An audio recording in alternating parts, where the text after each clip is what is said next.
Who was Henry VIII? How did his relationships with women impact his legacy? Does this mean if a king is capable of making these mistakes, are the rest of us doomed to repeat history in our own ways? Henry VIII was the King of England from 1509 to 1547. He is often remembered as a brutal and vengeful monarch. But Henry was also a great legalizer. He broke with the Roman Catholic Church and established the Church of England. And in doing so, he made England a more Protestant country. He also made many social reforms: the dissolution of monasteries, redistribution of wealth, arms and healthcare, ambitious building projects, and artistic patronage. But he is most known for his affairs of the bedroom and how his tastes changed with the season, dissolving marriages according to his own wants as if changing clothes. This is not a judgment of the man, but rather an introspection into when a human is born into royalty and luxury without earning or opposition. Today we will be looking at his 6 wives and some of the things that he said about them, so we can put into perspective that even though royal, many of these leaders are more flawed and eccentric than the average man, because they could afford to be. Does a man act out according to his upbringing, power and financial situation, or is this in our nature? Number 1. Catherine of Aragon. Catherine was the daughter of the King and Queen of Spain, and she was married to Henry for years before he had her arrested. When he met her, he fell madly in love and was very devoted to her. Here's what he told her after they had been married for only a few months: "My heart and my hand shall go with yours, and so shall the realm of England and all its riches." However, when she failed to produce a male heir, he turned against her. He had their marriage annulled so that he could marry one of her ladies in waiting, Anne Boleyn, and he then had Catherine locked up in various houses and estates for the later part of her life. The day before she died, he visited her, and these were his exact words: "I am come to say my last farewell. I shall never see your face in this world again. Therefore, I must now take my leave of you." This type of cold behavior shows a complete and utter lack of regard for another human being simply because they are not meeting your needs to your standards. He got what he wanted, and then when she could not give him a male heir, which he deemed the reason for her existence in this marriage, he moved as fast as he could, breaking with tradition and changing the law and customs to suit his physical needs, which could change with the wind. This shows a complete lack of empathy, which was ingrained in him from a very young age, and as the king, he was just beneath God himself, even in the case of his own daughter, Queen Elizabeth I, who ruled what was considered the golden age of England at the time, but even her upbringing was one of atypical turmoil, in which the throne was not in her future. So she grew up with the humble nature that all great leaders must have to govern effectively. It can be said that those who do not covet the throne are the most suited for it. Number 2. Anne Boleyn. Anne was the second wife of Henry and the mother of his daughter Elizabeth, the famous Golden Age queen. She had been a lady-in-waiting to Catherine of Aragon before Henry turned his attentions to her, and she was executed when Henry decided that he wanted to marry one of Anne's ladies-in-waiting, Jane Seymour. On the scaffold just before her execution, she turned to those gathered there and said, "Good Christian people, I am here to die, but in what place I am not certain. If therefore it shall please God that I be a martyr, I say that I am ready. There is no hill or mountain that I would not be content to die in this faith." After she was dead, Henry told his friend Chapuis that he had been tricked into marrying her because she had pretended to be pregnant. He said that if he had known then what he knew now, he would have cut off her head as soon as she had entered England. This could be an exaggeration of the truth, which many accounts are deemed to be, but in this case we can see the aura of truth in these words due to the king's own past and future actions. He can be seen falling very hard for the women he deems fit, doing everything in his power to obtain them in every manner of speaking. But when they cannot fulfill his desires, whether children or otherwise, he then castigates and chastises them for faults not of their own, and uses this as justification for either their deaths, imprisonment, or simply leaving them.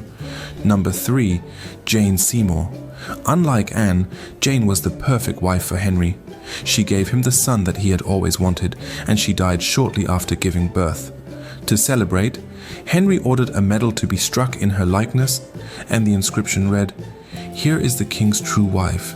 She gave him a son and died." How romantic! This can be seen as Henry VIII in his most simplified terms.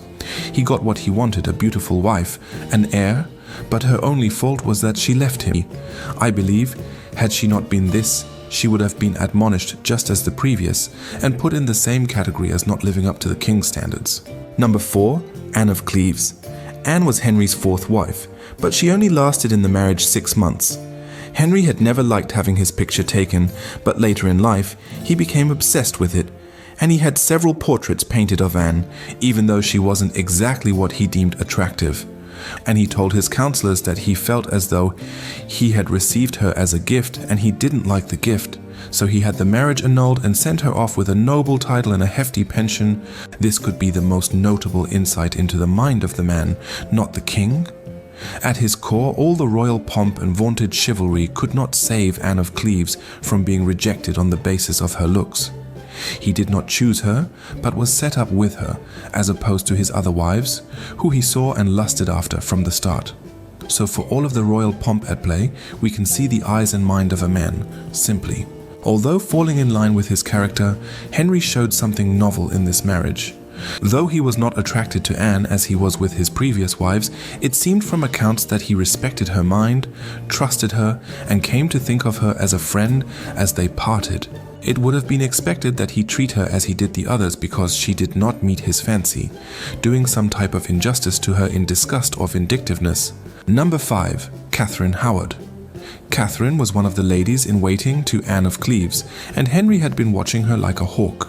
She had a very playful nature, which Henry, giving in to his nature, could not resist. As soon as he saw her, he began to take an interest in her, and within a year they were secretly married. But she was a silly girl, and she ended up getting into all kinds of scrapes. Henry found out that she had had an affair with one of her former lovers, and he had her arrested. She confessed everything and begged for forgiveness, but Henry was having none of it. She could have been only 18 years old when she was executed, and he watched impassively while she was led to the scaffold. This shows more of the aloof nature Henry took towards women he thought betrayed him. These imagined or real slights gave Henry what he felt was the moral imperative to do what he did, to dispense the king's justice in whatever way he deemed fit. This was another case of a human being not being a king, but being a man. He fell victim to whatever any man, whether common or king, has felt: jealousy, heeding the deadly sin of envy, as he thought his new prize had given herself to another man. Number 6. Catherine Parr. Catherine was the last wife of Henry. She was very intelligent and well educated, and she acted as regent when he went to war. She cared for Henry in his final illness. Catherine would have to be the luckiest of all Henry's wives. She outlived him, not falling victim to any imagined slights or perceived notions.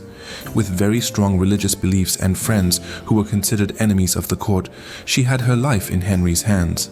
With her skills in reconciliation, she was able to convince Henry of her innocence, despite many trying to convince him otherwise. And this ability to placate Henry saved her life.